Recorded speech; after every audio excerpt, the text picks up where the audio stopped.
Bienvenidos a todas y todas a un nuevo capítulo de la hora 25, una hora imaginaria en el tiempo y el espacio, un tiempo inerte para poder reflexionar, calibrar, entender, comprender y saber qué hacer. Un tema que está tremendamente en boga en Chile tiene que ver con el proceso constituyente y los artículos que se han ido indexando al texto como propuesta para ser votada en un plebiscito obligatorio donde el voto es obligatorio para aprobar o rechazar. Sin duda que es una tamaña tarea tratar de entender qué criterios honestos, éticos, técnicos y profundamente honestos y con un compromiso social de corto, mediano y largo plazo, qué es necesario, qué debo atender, en qué debo fijarme, qué me permite orientar una honesta reflexión que nos aleja de posturas iniciales inamovibles de gente que entró para rechazar y gente que entró para aprobar, y todos los adherentes que no están en un proceso reflexivo honesto, sino que están juntando pruebas para reforzarse a sí mismos. Entonces la pregunta que le voy a hacer a nuestro invitado, don Rodrigo Logan, para iniciar el espacio. ¿Cómo está? Bueno, muy buen día y muchas gracias por la invitación. No, feliz de poder participar de la reflexión y poder aportar algunas distinciones que son muy necesarias. Entonces te voy a tirar una tremenda reflexión para iniciar. Dale. Quiero iniciar la reflexión del capítulo en cuáles debieran ser los criterios más adecuados para evaluar una propuesta en su totalidad. Es decir, en qué la gente debiera atender y ponderar en mayor medida para poder decir apruebo o rechazo. Listo. Según mi criterio, es que son como varios, pero si los tuviera que agrupar como en conjunto, son que la propuesta constitucional, mirada en su conjunto sistémico, entregue cohesión social, gobernabilidad y crecimiento en equidad. Posibilite el crecimiento en equidad. Y con eso me refiero a la creación de riquezas y su distribución. Ojo, creación de riqueza, no propiedad, porque hay algunos que siento que confunden lo que es la propiedad con la riqueza, que no es lo mismo. Entonces, con esos tres, y de ahí obviamente podemos subderivar a más, pero eso es, o sea, cuando se estudian las constituciones a nivel mundial, había un autor, se llama Karl Loewenstein, que él hizo un análisis de las distintas constituciones y se dio cuenta, o sacó parámetros, aunque correlación no es causalidad, pero él sacó conclusiones de por qué había constituciones que permitían a esos países ser más desarrollados y tener un mejor bienestar, ¿no? Un bienestar para la vida de sus ciudadanos. Y se dio cuenta de que tenía estos elementos, que sus constituciones eran constituciones que no eran identitarias, no eran segmentarias, sino que permitían la cohesión social. Segundo, que daban gobernabilidad. Sus estructuras internas de gobierno ya sea local o de gobierno nacional, estaban imbricadas, relacionadas unas con otras, tenían incentivos y tenían controles cruzados. Y la tercera, él se dio cuenta de que valoraba el esfuerzo, la libertad de emprendimiento, la libertad de los privados, pero fiscalizaba, o sea, en una relación simbiótica con el Estado, pero no anulaba la capacidad de emprendimiento de los privados. Y cuando digo los privados me refiero a las personas, y no me refiero solamente a hacer grandes empresas, me refiero a pymes principalmente. Y también a organismos de la sociedad civil, a crear juntas de vecinos, centros de madres, clubes deportivos, centros de adulto mayor, a todos que tengan personalidad jurídica, que puedan participar en la vida civil. Y se dio cuenta de que cuando eso ocurre y se genera esta simbiosis, que la gente siente que tiene una libertad y que esa libertad es reconocida por el Estado, se empieza a generar riqueza. Y ahí también él detecta de que hay constituciones de que permiten esa equidad, o sea, permiten que esa riqueza que se vaya creando se vaya distribuyendo, ya sea a través de transferencias directas del Estado, porque recuerden que la persona más rica no es la que más gana, sino es la que menos gasta o la que menos necesita. Por tanto, hay muchas cosas que hoy día usted podría ver en el ambiente nacional que son transferencias del Estado, y hay otros estados que son muchos. Por ejemplo, hay estados como Finlandia, que Finlandia te dice, mira, usted paga harta impuestos. No quiero hacer el símil que eso me iguala a Finlandia, pero quiero la lógica. Ellos dicen, mire, usted paga harto impuesto, Pero como paga autoimpuestos, usted va a tener derecho a ir a los ayuntamientos a pedir explicaciones de qué se gasta sus impuestos, cuestión que aquí en Chile no existe. ¿Ya? Y por tanto, el transporte público, salud pública, vivienda pública, porque tienen vivienda pública, las casas de acogida, y tienen educación pública, todo usted puede pedir cuenta, porque entendemos que usted es un ciudadano, paga impuestos y que esos impuestos le dan a usted un derecho, es un deber. Parten por el deber, ojo, ese es otro tema, parten por el deber y después por el derecho. Pero usted también tiene un derecho. Bueno, entonces si da cohesión social, lo primero, o sea, una constitución que no cohesione socialmente a los miembros de su nación, es una constitución que está destinada al fracaso. O sea, una constitución que establece privilegio en favor de unos pocos y pocas, que segmenta a la población, que lo establece, que no le da una unidad identitaria. No estoy diciendo que sea solamente un Estado único, ¿ya? Para que la gente después no me diga, claro, está hablando del plurinacionalismo. No, puede ser incluso plurinacional, pero tiene que haber una unidad, una amalgama que lo una, que exista cohesión social. El otro, como te digo, el tema de la gobernabilidad es su estructura. Su estructura, o sea, no puede ser que tú me digas, no, mira, va a haber un presidente, un vicepresidente, un primer ministro, gobiernos regionales, y que no haya un elemento conector entre todas las autoridades, porque eso va a dar ingobernabilidad, que genera espacios grises. Y la tercera es la creación de riqueza y el reconocimiento de la libertad de los ciudadanos. Mira, me parecen súper atendibles y pertinentes la propuesta de a lo los menos, criterios, de los a lo menos estos tres criterios. Independiente de que pudieran haber más u otros, ocupémoslos de ejemplo para distinguir la mecánica virtuosa que busca entender por qué y cómo tomamos decisiones y cómo debiéramos hacerlo, porque hay una brecha. Esto, en primera instancia, para seguir la dinámica, la primera pregunta es, ¿lo cumple o no lo cumple? O está incorporado o no está incorporado, y luego es en qué grado está incorporado. Claro, lo que pasa es que ahí también quiero hacer un doble clic. Es buena pregunta. Es que ahí entraste Es que vamos a depurar el ejercicio para mostrar la mecánica. Porque esa pregunta es muy buena hace tiempo, porque entraste en el área. Porque, claro, estáis preguntando en esencia si cumple o no cumple. Pero quiero hacer un análisis, pero sin ser político y sacarle el toto a la aguja. Veamos qué significa calidad. Porque cuando nosotros hoy día, calidad es un término muy utilizado cuando dicen, ¿qué es la calidad? Hagamos un control de calidad, educación gratuita y calidad, una salud de calidad. Pero y la gente lo ocupamos, pero no nos damos cuenta qué es. A mí me gusta siempre el concepto para que así no se transforme en la Torre de Babel. La calidad es una percepción, no es cuantitativo, no es de número, es de cualidad. Es una percepción que yo tengo, al igual que la seguridad pública. Más carabineros no me dan a dar seguridad. La seguridad es que yo me sienta libre de riesgo, ¿cierto? Es una percepción. ¿Y es la percepción de qué? Entre la brecha entre lo que yo tengo y lo que yo esperaba. Eso es, ¿cierto? Entonces, cuando yo tengo esa expectativa, yo digo, una educación de calidad es una educación que tiene una brecha corta entre lo que yo esperaba recibir y lo que estoy recibiendo. ¿Correcto? Entonces, desde ese punto de vista, cuando nosotros analizamos la Constitución, el proyecto, tenemos que ver a qué iba cada uno de los grupos a la convención.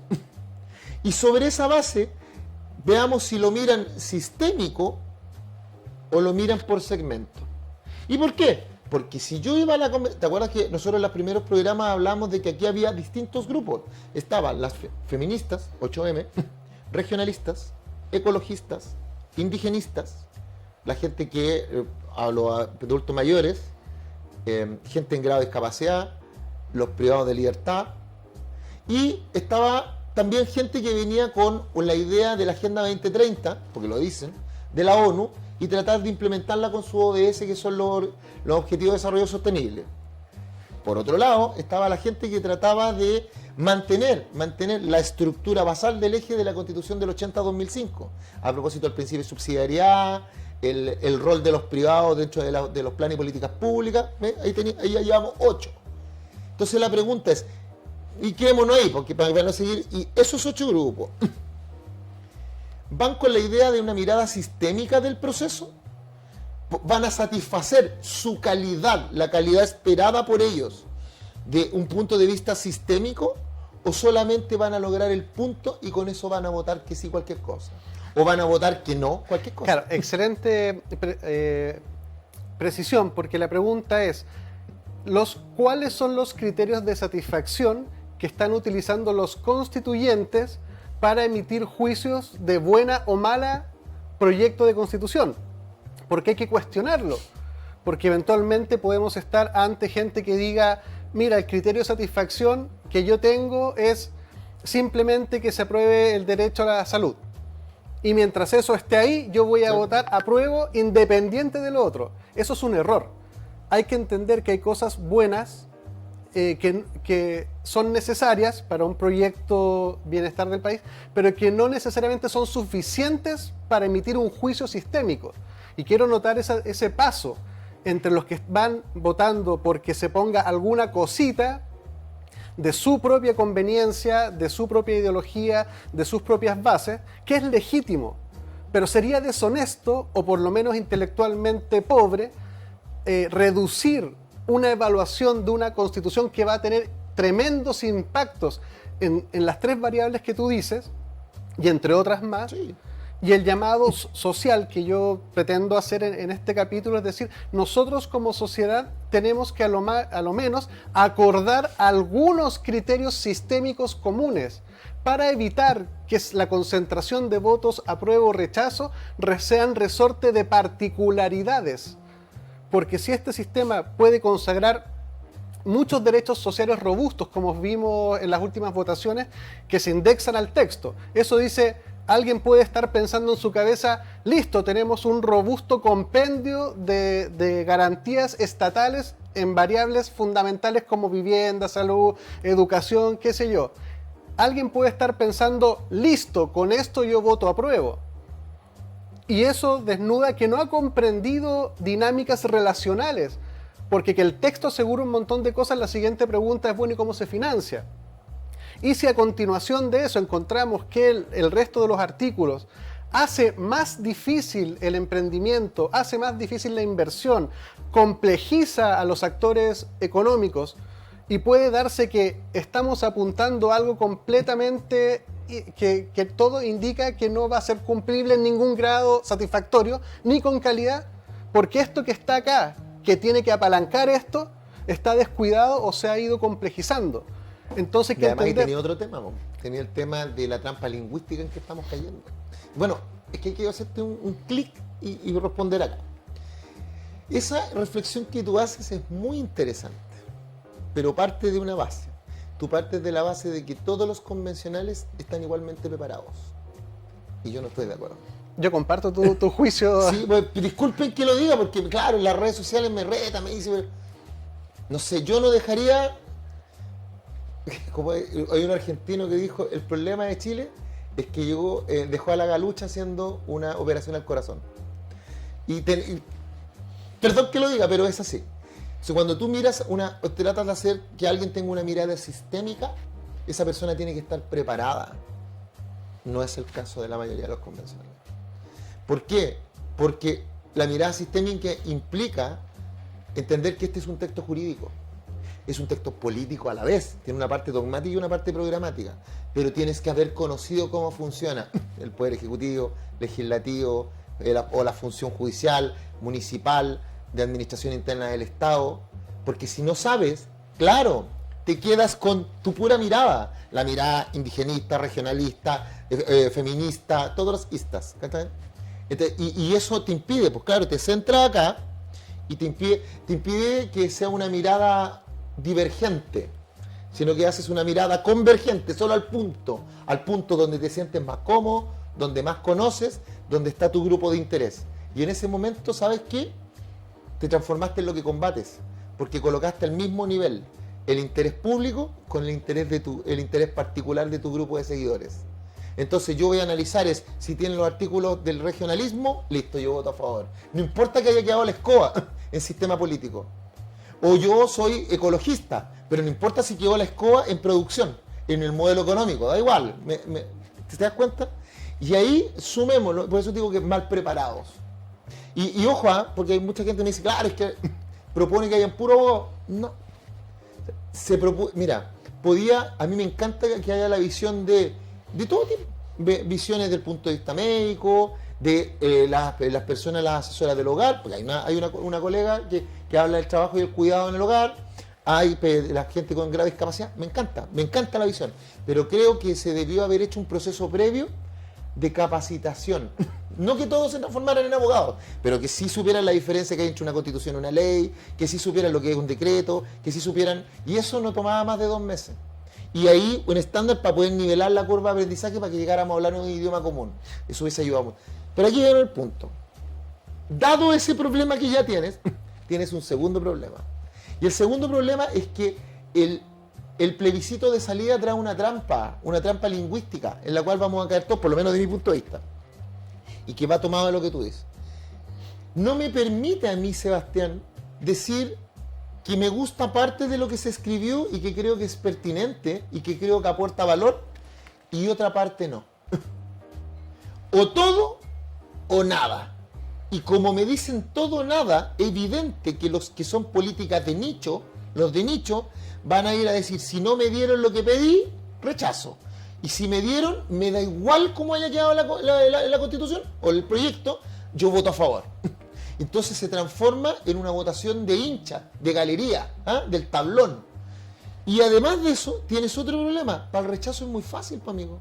Porque el rechazo tiene que buscar un artículo. Imagínate, hasta la semana pasada, 249. Ahora se han aprobado 25 más. 240, va a quedar una constitución, pero larguísima. Basta que en el rechazo yo encuentre una que no me guste y haga una campaña sobre esa que no me gusta y la exacerbe, aumente sus efectos y alcance. En cambio, el apruebo la tiene muy difícil, porque el apruebo tiene que buscar que todo funcione en coinonía, en sincronía, sistematizado. Entonces tiene que tratar de ir a convencer o a explicar, como tú quieras, explicarle a la ciudadanía que el sistema en sí funciona como un todo armónico, ¿viste? Y que permite la cohesión social, la gobernabilidad, la creación de riqueza y su distribución. En cambio, el rechazo funciona. Este funciona sobre la abundancia y este funciona sobre la carencia.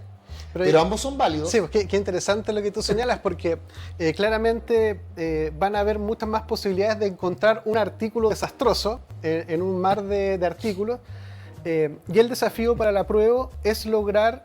A ver, saquemos lo deshonesto, el engaño, la propaganda. Sí, aislemos eso porque va a estar. Pues, o sea, yo me imagino gente que se va a parar a una población y va a decir: y con esta constitución solucionaremos todos nuestros problemas, todos tendrán derecho a casa, todo salud. Y ese canto de sirena no lo puedes desatender porque es la satisfacción de todos tus problemas. Pero es que ayer tuvimos una conversación. Pero justamente, para terminar la idea, justamente eso es deshonesto. Porque... y por eso lo voy a encapsular y me voy a referir a cómo debiera ser. Debiéramos entrar en una reflexión social que primero acuerde o distinga cuáles son criterios de satisfacción, de evaluación, que busquen una mirada sistémica y que propongan un bienestar en el desarrollo del país. Esos criterios tenemos que identificarlos, socializarlos y explicarlos. Es decir, co-construir criterios socialmente válidos para emitir un juicio informado y pronunciarnos sobre a lo menos, los criterios basales compartidos.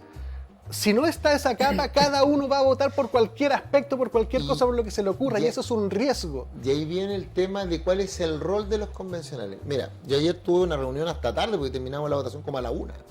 Y de ahí nos quedamos un grupo como de 25. Y ya hagamos un Zoom, empezamos con un Zoom, había otros que están con los que yo estaba al lado. Como tengo la oficina aquí cerca, entonces estoy cerca de la convención. Y empezamos a conversar y tuvimos en un momento como un debate. Porque muchos de ellos me decían, me siento complicado.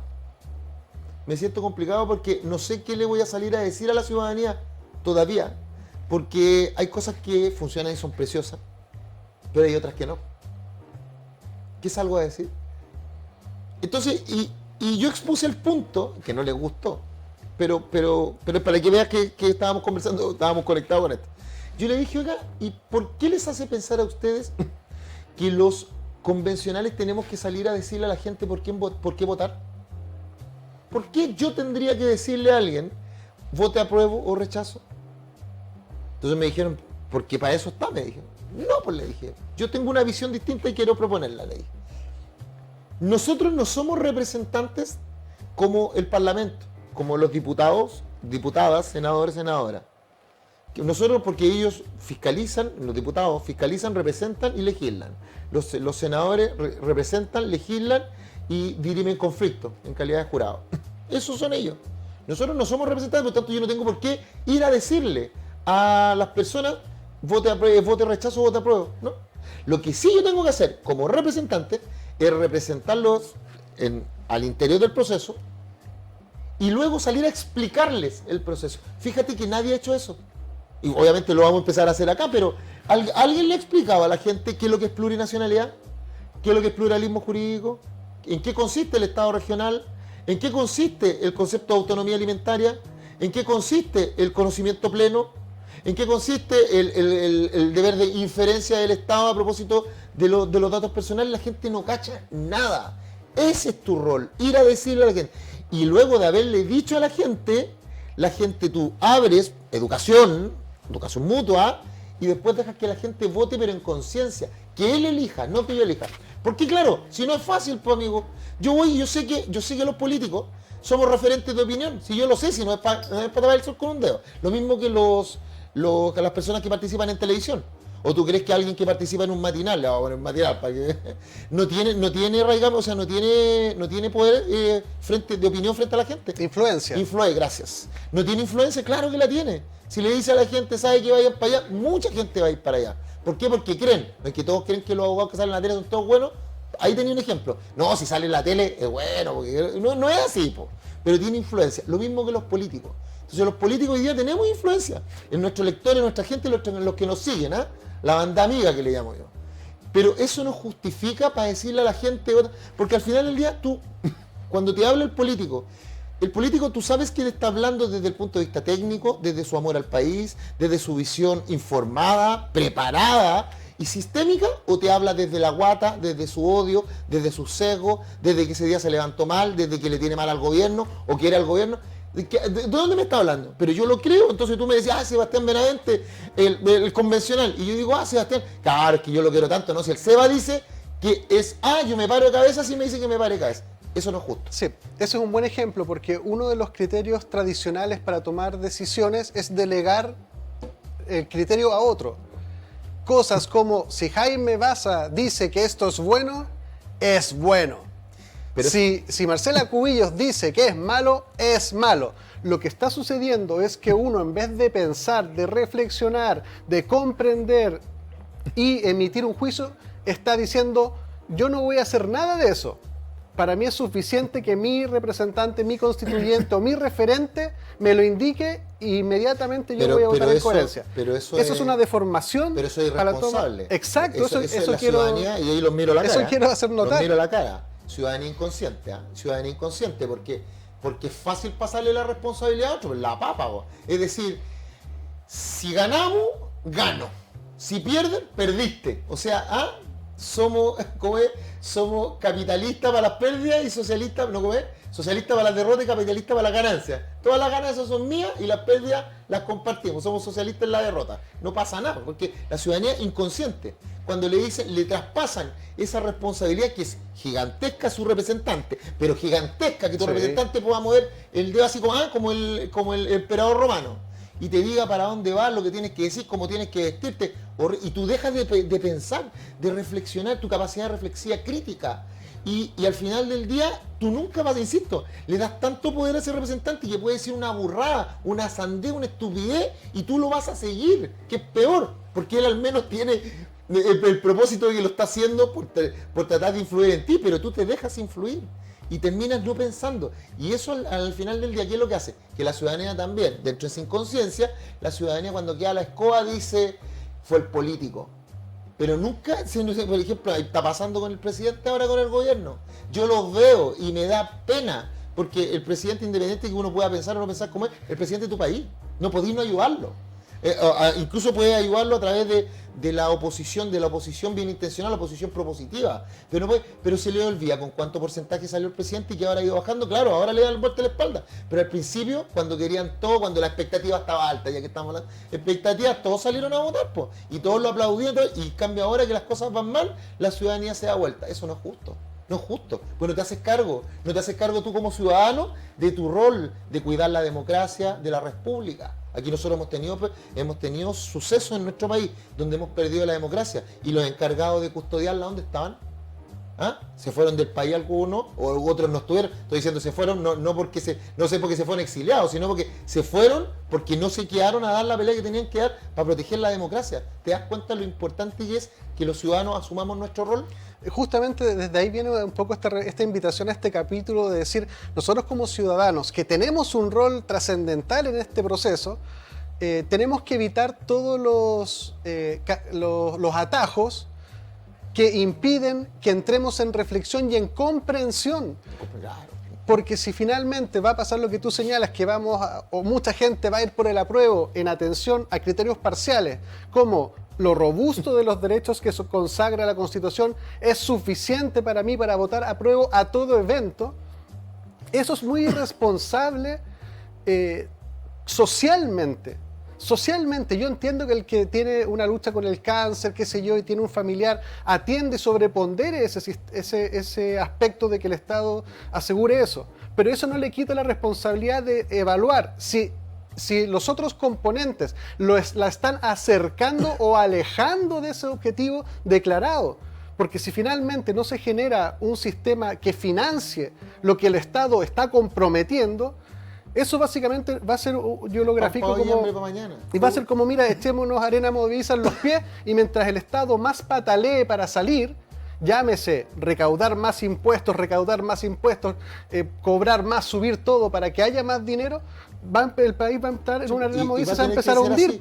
Estamos creando más instituciones y no se le olvide que todas las instituciones que se están creando, las asambleas regionales, los consejos económicos social, los consejos comunales, bueno, que pueden ser los actuales consejos, se pueden traslapar, pero todo lo que tiene que ver en justicia, la comisión, el Consejo Nacional de la Justicia, el tema de las defensorías, todo eso hay que pagarlo. Si eso no es gratis, si por mucho que nos guste el arbolito, a propósito, el dinero no crece en los árboles, compadre, y eso hay que decírselo a la gente. Pero eso tampoco, el tema presupuestario tampoco tiene que ser un límite para que no hagan nada, no puede haber la parálisis del análisis. Y también al revés, para tratar de mostrar una reflexión honesta que estoy tratando de tener. Si tú exacerbas todo lo económico, que es básicamente donde nosotros venimos, donde tú dices, mira, en realidad en talla de prosperidad económica todo chorrea y se arregla. Eso también es parcial, y quien solo atiende a eso para votar, también está desatendiendo el efecto sistémico buscado. Sí, pues, y además está desatendiendo el concepto y propósito del Estado. El Estado, a ver, nosotros tenemos que partir de la base que todos nacimos libres, igual en dignidad de derecho. Todos. Y en algún momento decidimos limitar nuestra libertad que no era propia. Como tal de que tú limitas la tuya y yo limito la mía para que entre los dos podamos obtener objetivos comunes que no podríamos lograr solos. Y creamos un Estado. El Estado es de nosotros, es tuyo, es mío. Entonces el Estado no está para presionarme, está para levantarme, es un trampolín. Por eso que nosotros los ciudadanos tenemos que cuidar al Estado, la democracia, tenemos que cuidar eso. Pero la pregunta es cómo lo hacemos. Claro, y por eso que uno de los leitmotiv de este programa es que son las mejores comprensiones, fundan las mejores decisiones, que a la vez posibilitan en mayor probabilidad una construcción de bienestar. Pero hay que comprender y darse el tiempo de que hay que valorar el efecto sistémico integrado en dinámica de todo esto. No solo porque la Constitución consagre algo. Y no necesariamente eso va a ser mejor que lo actual por arte de magia o por voluntarismo. Eso hay que reflexionarlo. Como nos dimos cuenta de aspectos que no funcionaban en el modelo que nos llevó a un estallido, tampoco podemos pensar que entonces cualquier cosa nueva es mejor. Eso no es cierto, eso es una falacia. Sí, pero además tenemos que buscar, incluso tenemos que salir de la caja también. Tenemos que permitirnos el derecho a decir, no estoy de acuerdo con lo que me propones. El A o el B, el binario, el blanco-negro. ¿Por qué no buscamos también una tercera vía? Por ejemplo, yo decía, ¿por qué me obligas a mí a elegir o todo lo bueno o todo lo malo? O sea, o sí o no. Porque hay cosas que son muy buenas en el proyecto constitucional, muy buenas, y otras que son menos buenas, ¿cierto? Entonces la pregunta es, ¿por qué a mí no me dan la opción del Parlamento de decir, ¿sabe qué? Mire, sí, tiene razón, para no perder todo el acervo cultural, las horas, hombres, todo lo invertido en este proceso, vamos a decir a la gente que puede elegir por partes? ¿Por qué no?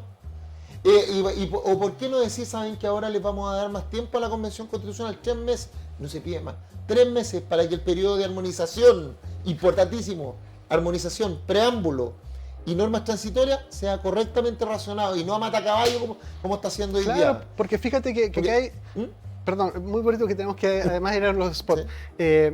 Fíjate que en esta cosa que quiero resaltar de cómo tomamos decisiones, que es como una filosofía entre comillas, todo apunta a cuáles son los criterios de satisfacción. Aquí el criterio de satisfacción que se está aplicando a un proceso tan relevante es cumple o no cumple el plazo.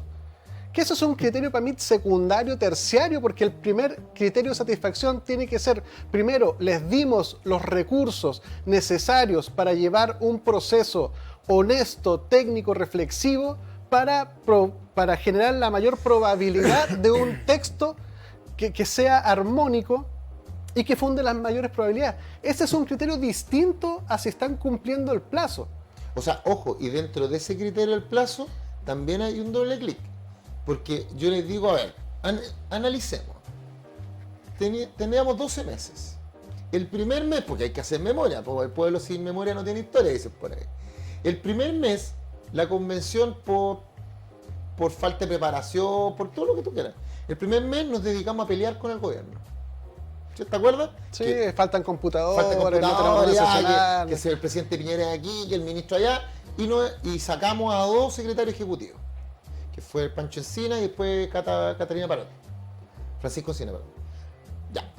Y después nosotros vamos, y después de los otros 3 meses, nosotros estuvimos en el tema de reglamento, pero también estuvimos en las salidas regionales, en la semana territorial, y ahí se nos ha indicado de que perdimos tiempo, que esos 3 meses eran súper importantes. Pero ¿alguien se ha puesto a pensar por qué tuvimos que hacer eso? Mira, Cortito, porque tenemos que sí, ver el sí. spot. ¿Tú te das cuenta de que hoy día la Convención Constitucional tenía como objetivo principal el redactar una propuesta de constitución para la gente que sea sometida al plebiscito, ¿cierto? Nosotros nunca debimos haber acometido a tener que salir a hacer el nexo, el match con la gente. No era nuestra misión. Entonces la pregunta es ¿por qué lo hicimos? ¿Quiénes son los representantes populares? El Parlamento. Ellos son los encargados de levantar las necesidades de la ciudadanía y llevarla a la autoridad para poder convertirla en una norma de conducta. Y no lo hicieron, porque los partidos políticos antes del estallido social tenían el 4% de aprobación popular. No tenían legitimidad. Ellos no levantaron las necesidades que estaban ahí como si no existieran. Entonces, ¿qué pasó? Cuando llega la convención, le abrió la puerta y le dijo a la ciudadanía, ¿saben qué? Los vamos a ir a escuchar en pequeñas reuniones, en pequeñas audiencias públicas. ¿Qué hizo la gente?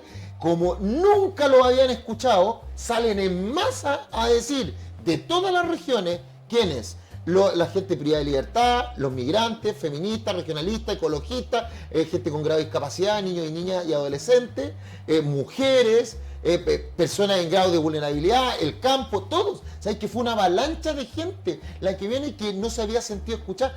Llegaron personas, amigos, de la décima, de Aysén, de Magallanes, señoras a decir, de juntas de vecinos, nunca nos habían escuchado. ¿Y quién les vaya a cerrar la puerta? Le va a decir a esos chilenos, no sabe que la verdad vaya al Parlamento, cuando el Parlamento no los quiere escuchar porque no hizo la pega.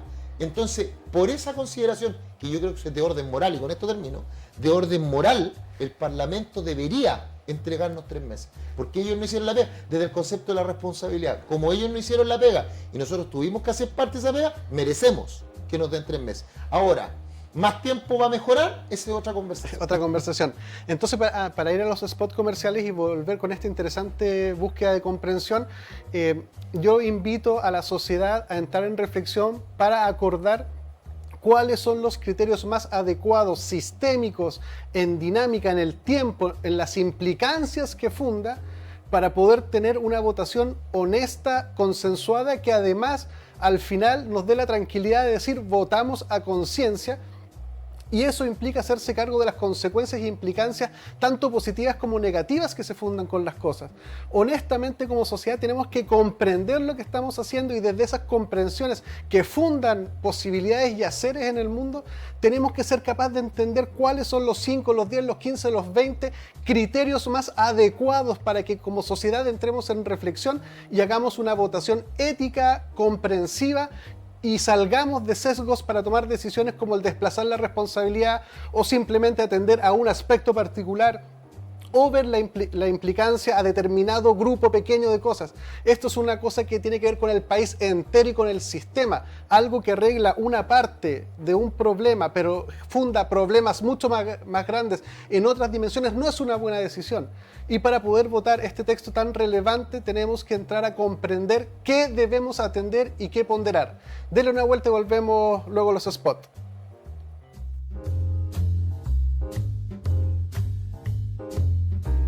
En Clínica Gastrosalud contamos con equipos médicos de excelencia y tecnología de punta para garantizar salud y bienestar a un excelente costo.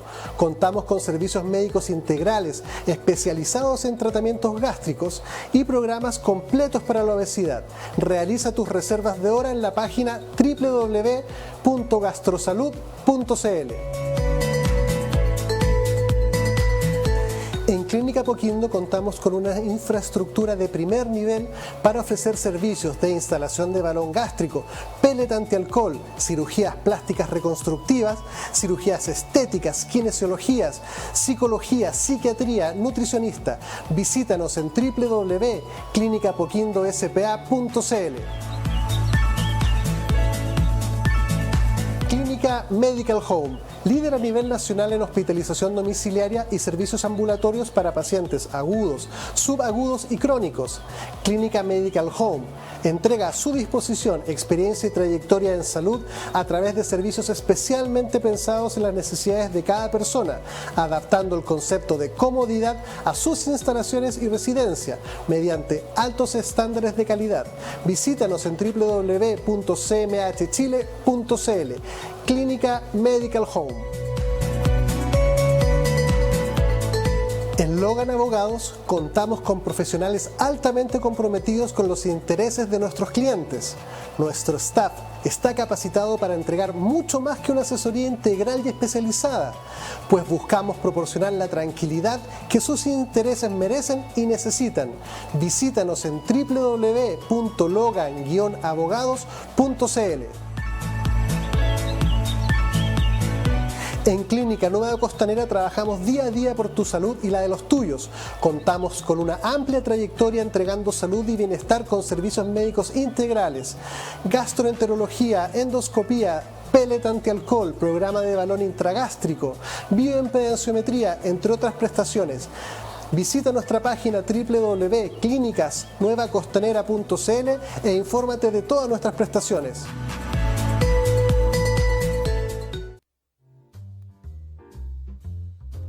Bienvenidos de vuelta. Los criterios de satisfacción o los criterios que vamos a utilizar para evaluar esta propuesta son trascendentales. De muchas formas, porque incluso si los convencionales los tuvieran claros, podrían hacer recursivamente a medida que avanzan las preguntas correctas. Esto que estoy legislando o proponiendo, ¿en qué grado cumple? Si cumple o no cumple y en qué grado, este criterio de satisfacción que hemos comprendido que es central.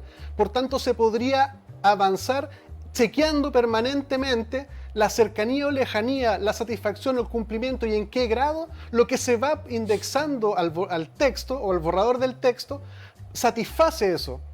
Y eso permitiría ir calibrando en la búsqueda de que al final del día, cuando nos preguntemos, ¿este texto genera A, B, C, D efectos? Podríamos decir sí en un 80%, en un 90%, o no lo cumple, o lo cumple en un 20%. Y esa matriz del decisional, construida, consensuada, reflexionada, honestamente, sería una guía para el proceso constituyente y sería una guía para nosotros, para saber sobre qué estamos decidiendo y por qué debiéramos votar apruebo o rechazo. Rodrigo. Sí, pero y ahora yo te hago pregunta. ¿Cómo se te ocurre que podríamos crear estos criterios, pero que fueran comunes y trazables? Porque mira, hoy día también miremos en qué está el proceso. O sea, hoy día el proceso está en la parte final. Las comisiones tenemos Podemos proyectar sí, una imagen para sí, ir viendo los hitos próximos para saber cuánto espacio queda.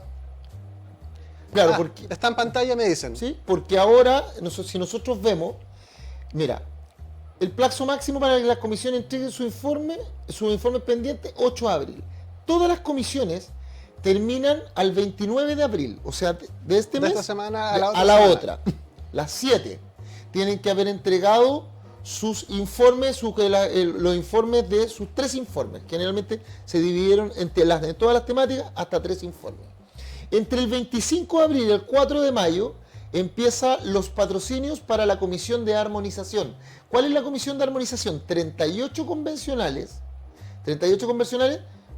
los supraconvencionales, no, yo los molesto. Convencionales que se van a empezar a mirar todo lo aprobado hasta ahora y van a empezar a buscar contradicciones, van a empezar a buscar mejoras, oportunidades de mejora. Pero quiero aclarar, la Comisión de Armonización no puede crear normas nuevas, está prohibido por el reglamento. O sea, ellos no pueden decir, esta norma es buena, me gusta, la vamos a cambiar, la vamos a poner acá. No, ellos tienen necesariamente que decir, aquí hay una contradicción, por ejemplo, no sé, en esta norma aprobada dice la palabra Senado, pero en esta otra se elimina el Senado. Entonces tienen que sacar la palabra Senado, por ejemplo. O en esta norma de Estado regional se habla de las provincias y en esta otra se dice que las provincias ya no van a existir. Hay que sacar la palabra provincia. O aquí detectamos que hay 2 normas aprobadas que tienen contradicciones. Ahí no puede hacer nada. Lo que sí es levantar el informe para el Pleno. Y el Pleno tendremos que elegir cuál de las 2 es la que queda. Pero además de la armonización, mayo, ahí sí pueden poner la de mayo. Ahí está, mayo, mira, dice mayo, el fin de las sesiones del Pleno, lo que constituye el cierre del debate constitucional, el 6. ¿Qué pasa? Al 6 de mayo se cierra el Pleno en su parte ordinaria y después viene una semana, recuerda, a esa fecha, el 6 de mayo, ya existe la Comisión de Armonización y también se va a elegir, se vota lo que es la Comisión de Normas Transitorias. Las normas transitorias, para que la gente no siga, son aquellas normas que permiten saber cómo se traslapa una constitución a la otra. Por ejemplo, si una constitución dice, se elimina el Senado, ¿cuándo se elimina? ¿Al otro día? ¿O se elimina en un periodo de 5, 10, 8, 10 años más? ¿O se van a cambiar los juzgados de policía local por los juzgados de justicia vecinal? ¿Cuándo? 5, 10, 20 años más allá. Esas normas que permiten el traslape de una constitución a otra se llaman normas transitorias. ¿Vale? También hay una comisión. Y también hay una comisión de preámbulo. La mayoría de las constituciones, o sea, no la mayoría, no tiene preámbulo. Son muy pocas las que tienen un preámbulo que es la parte como de interpretación dogmática de la Constitución. Los pueblos de Chile reunidos en ejercicio han decidido que... Ya. Y esa parte también hay una comisión que se va a encargar de eso. Y después de eso, no todos, porque son 15, son 38, 15, 38, 15 y 7. En total son 88. Esas 3 comisiones son 88 de 154. No todos los convencionales van a quedar en una de esas 3 comisiones. ¿Ya? Solamente 88 de 154. Y después viene, póngase por favor el de mayo. Y en el de mayo dice que después vienen semanas territoriales. Mira, viene la semana del 9 al 13, la primera. Solamente van a ser semana territorial aquellos que no pertenezcan a esas comisiones. ¿Listo? Y después viene un plazo de decisiones del Pleno en el caso de que se requiera modificar algo.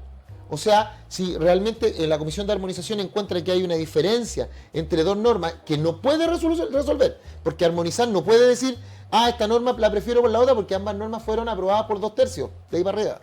Entonces, se da ese periodo. Luego en el 17, en la semana del 17 de mayo, nos vamos a ir se va a ir la Comisión de Armonización a Antofagasta, porque tenemos que tener por reglamento 2 salidas territoriales como convención. Una la tuvimos a la región del Biobío, otra va a ser la región de Antofagasta. Y después vienen nuevamente semanas territoriales 23 al 27 y del 30 al 4 de junio. Semanas territoriales para aquellos convencionales que no pertenecen a una de estas 3 comisiones que te digo yo. Y después viene junio, porfa. Nos pueden hallar con junio. Después viene el fin del proceso de armonización el 9 de junio.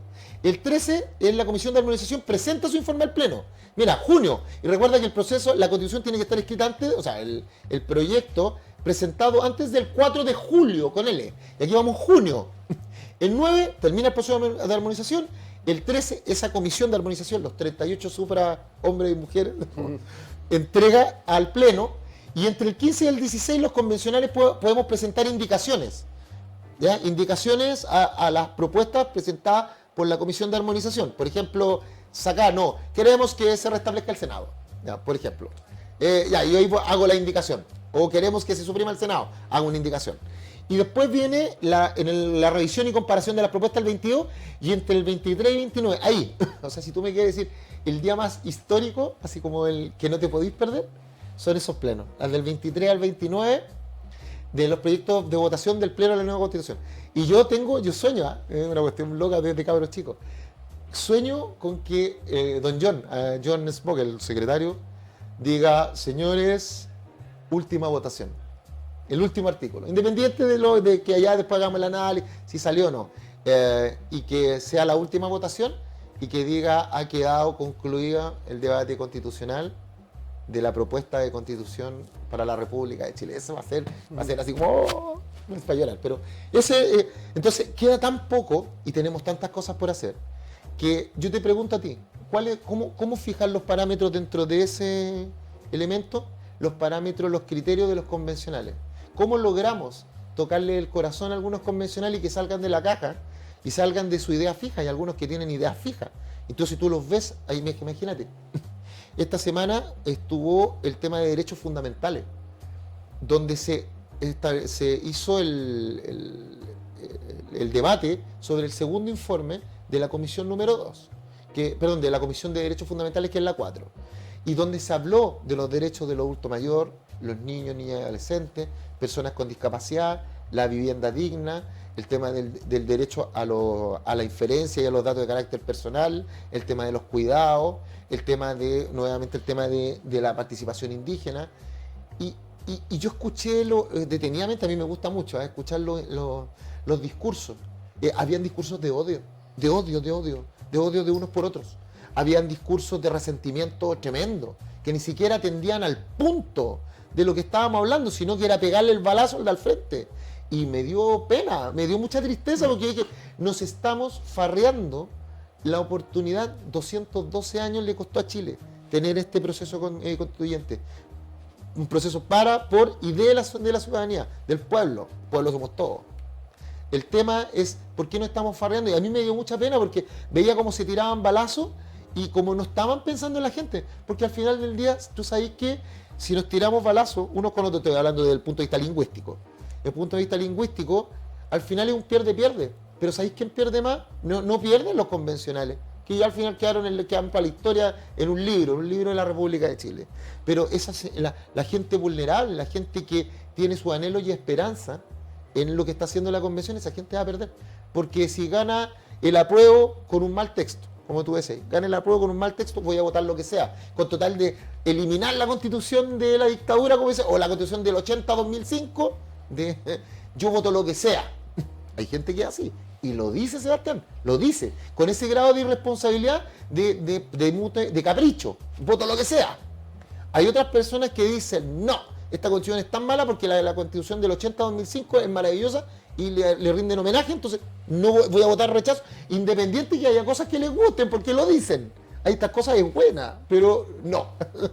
Hay otros que dicen, no, mira, y hay unos que dijeron, ¿saben qué? Nosotros queremos aplicar la Agenda 2030 a propósito del tema del regionalismo y a propósito del tema del ecologismo. Y si no logramos el mínimo, un colega lo dijo, si nosotros no logramos este mínimo, nosotros vamos a tener que rechazar, porque yo no puedo volver a mi comunidad a decirle que voten por esto.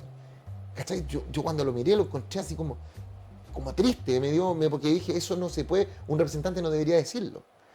Y así, entonces la pregunta es, ¿cómo se te ocurre a ti que deberíamos fijar o levantar esos parámetros, no fijarlos? Porque tampoco, si lo llegáis a fijar, te van a decir, no, que eres un dictador, que tratas de imponernos. ¿Cómo levantamos esos parámetros para que después pasárselo a la ciudadanía? Sí, mira, voy a tener que salir un poco de la caja porque en los términos actuales, cómo está diseñado el proceso, no queda mucho margen ya, en realidad. En primera instancia tenemos que ser honestos y sincerar y comprender que el asignarle más tiempo al proceso hay que evaluarlo en su justa medida. De decir, no puede ser que uno pondere más cumplir a rajatabla un diseño y que eso sea suficiente para decir se cumplió el tiempo, y supeditar es como decir, mira, fui eficiente en el uso de mi tiempo, pero hice un mal texto. y quedarse satisfecho como, pero cumplimos el tiempo, que era lo importante. Suena así de absurdo porque así de absurdo es. Sí, pues. Así de absurdo es. Uno debiera decir, en observancia a que se están poniendo el riesgo, la calidad del texto, decir, por el bien de todos, porque aquí desde izquierda o derecha, o apruebo o rechazo, hay mucho riesgo en sacar un mal texto. Mucho riesgo. O sea, Entonces, es decir, si no ponderamos el riesgo, ni el beneficio, ni los criterios, vamos a terminar celebrando que cumplimos el plazo, pero hicimos una cosa ciega, coja, muda, parcial, desequilibrada. O lo que escuché ayer, como te digo, en esta reunión, que dicen, no se preocupe, si en el camino arreglamos la carga. Y sabes que de verdad yo casi me fui de espalda, cuando... Y yo dije, ¿perdón? O sea, que a ver, ¿cuál es la idea? La idea es que le digamos a la gente vote apruebo, porque después el Parlamento va a arreglar la carga, o sea, los condoros que nos mandamos nosotros sistémicamente los van a arreglar con leyes que reformen la nueva Constitución. O decirle no, ¿saben qué? Voten apruebo, porque todos esos miedos que ustedes tienen, nosotros los vamos a solucionar a través de normas transitorias. ¿Y por qué? Porque también existe la posibilidad que el nuevo Parlamento modifique eso. En el tiempo intermedio que está la norma transitoria, entonces no está todo escrito en piedra, pero apruebe. ¿Te das cuenta? El concepto es como apruebe como sea, como sea. O el otro es rechace como sea, porque también el otro es, oye, pero ¿y no les gustan las normas que se han dado a propósito de recursos naturales? O las normas que visibilizaron a los adultos mayores, que visibilizaron a los niños, que visibilizaron a la gente a la discapacidad, compadre. ¿Qué norma más linda? Y no, vamos a votar rechazo, porque eso lo ve el Senama, y el Senama es un organismo que depende de la administración central, pero es el antiguo sistema, ¿sí? O el sistema integrado de salud. Por ejemplo, ayer se votaron las normas del sistema integrado de salud, perdón, bien digo, pero desde el punto de vista económico, que todo este 7% tiene que ir solamente al tema del Servicio Nacional de Salud. Y yo escuchaba a mis colegas y les decía, oye, pero ¿qué pasa? ¿Por qué? Hagamos un análisis reflexivo. ¿Cómo? No, es que todos los sistemas serios del mundo así lo proponen. Entonces yo le decía, pero es una falacia de autoridad, amigo. Es porque tú crees que todos lo dicen y tú crees que porque ese autor lo dice está bien. Pero analízalo, reflexiónalo, ve cómo funciona en tu país. No es lo mismo un prestador de salud que un sistema de salud, que un sistema de administración de salud. Son tres conceptos distintos. Entonces le decía, sí, porque tú lo que estás diciendo es metámoslo todo en una misma caja, pero ¿en qué momento te preocupas de la administración? Porque meterlo todo en una misma caja significa correr un riesgo también, porque si en esa caja donde lo metiste administra mal y es malo para la pega, vas a generar un efecto nocivo en todos. A diferencia de cuando vas metiendo los huevos en distintas cajas, vas diversificando el riesgo. Entonces le dije un tema económico, no, pero es que eso es muy del sistema capitalista de la dictadura. Pero ¿cuándo el sistema capitalista ha sido de la dictadura? ¿Cuándo el principio de subsidiariedad ha sido de la dictadura? Le dije, ¿ustedes saben de dónde viene el sistema de subsidiariedad? Viene en 1958, viene cuando estaba el presidente Alessandri. O sea, a lejos los Chicago Boys no son del gobierno militar. Bajo ni un punto de vista los Chicago vienen de ese tiempo. Un poco historia. Entonces le dije, pero no hemos comprado el relato, ¿viste? El relato es que todo lo que está en la Constitución del 80, 2005 es malo. Y hoy día tenemos que hacer unos cambios de diseño. Y cambios de diseño sobre conceptos, como por ejemplo el concepto de plurinacionalidad, que yo cuando lo empecé a analizar dije, tiene un punto, veámoslo. Y ahora salen colegas míos diciendo que es un concepto en construcción. Casi me fui a espalda, amigo. Hemos aprobado normas de ese concepto y me dicen que es un concepto en construcción cuando yo estoy votando una norma que va a tener efecto y alcance sobre la vida de mis nacionales. ¿Te das cuenta de lo irresponsable, no? Eso no es justo. Eso no es más que irresponsable. No es justo.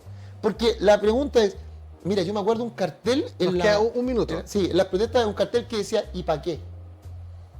¿Y para qué? No, perdón, ¿de qué nos sirve? ¿Y de qué nos sirve? ¿Y para qué era para otro? ¿Y de qué nos sirve? Entonces la pregunta es, cada una de las normas de esta propuesta constitucional, nos hemos preguntado cuál es el efecto que tiene en la vida de las personas y para qué sirve, cómo le va a cambiar la vida, porque claro, el cambio de sueño suena bonito, pero no todos los cambios son buenos, no todos los cambios son malos. Entonces la pregunta a la señora, a la gente que vive en la ruralidad, ¿le afecta el concepto de soberanía alimentaria? A la gente más pobre, a la gente más vulnerable. ¿Le afecta el que no tengamos emprendimiento en alguna área, la libertad económica, y que tengamos un sistema de planificación central en todo? ¿Le afecta a la gente el sistema, o para bien o para mal, el que tengamos el concepto de vivienda digna y no de vivienda propia? No hemos hecho ese análisis, hay que hacerlo. Si no, no es porque yo diga, está bueno, está malo, pero que la gente vuelva a ocupar esto. Es necesario, todos lo tenemos. Todos tenemos la capacidad de lógica. Lo que pasa es que la dormimos. Preferimos pasarle la responsabilidad que el otro me diga qué tengo que comer, cuándo comer y por qué hacerlo. No. Me rehúso a eso. Comparto plenamente el llamado. Tenemos que fomentar una sociedad más reflexiva, más comprensiva, no solamente para ahora, sino para todo lo que viene. Tenemos que enseñar a la gente a pensar, no generar maquinarias para convencer. No hay que decirle por qué votar. Uno tiene que decirle, usted debiera atender a estos aspectos, a lo menos al momento de hacerse la pregunta si voto apruebo o rechazo. Eso es honesto, porque le das la posibilidad de que cada uno, desde su lugar, comprenda un poco mejor, y nos evitamos votaciones por convencimiento, por fake news, por voluntarismo, porque hay que matar la Constitución de Pinochet, o que hay que rechazar todo a todo evento porque tiene un artículo malo que en general... Eso es deshonesto. Busquemos como sociedad tomar la mejor decisión, y para eso necesitamos comprender lo que ahí se está fundando y limpiar lo que es propagandístico, fanático, fundamentalista, y honestamente y libremente decidir para comprometernos con las consecuencias de nuestras decisiones también. Muchísimas gracias, Rodrigo. Te tendremos prontamente, porque en esta recta final es importante tener información y comprender de mejor manera lo que está pasando. Muchísimas gracias por venir. No, es parte, yo agradecido y honrado estar acá, el espacio, agradezco y sigamos en esta. Yo de verdad siento que estamos aportando valor y me gustan los comentarios que veo ahí después en internet, después en el capítulo, veo abajo y me gusta porque, insisto, podemos pensar distinto, pero es importante que pensemos. Eso, muchísimas gracias. Viva la diferencia, pero viva la honestidad y la libertad de aprender a decidir sobre nuestro destino, sobre nuestras vidas. Muchas gracias a todos. Suscríbanse al canal, véanos en YouTube o en BTR Canal Vive. Síganos para seguir reflexionando juntos por el bien de todos. Buenas noches a todos y todas.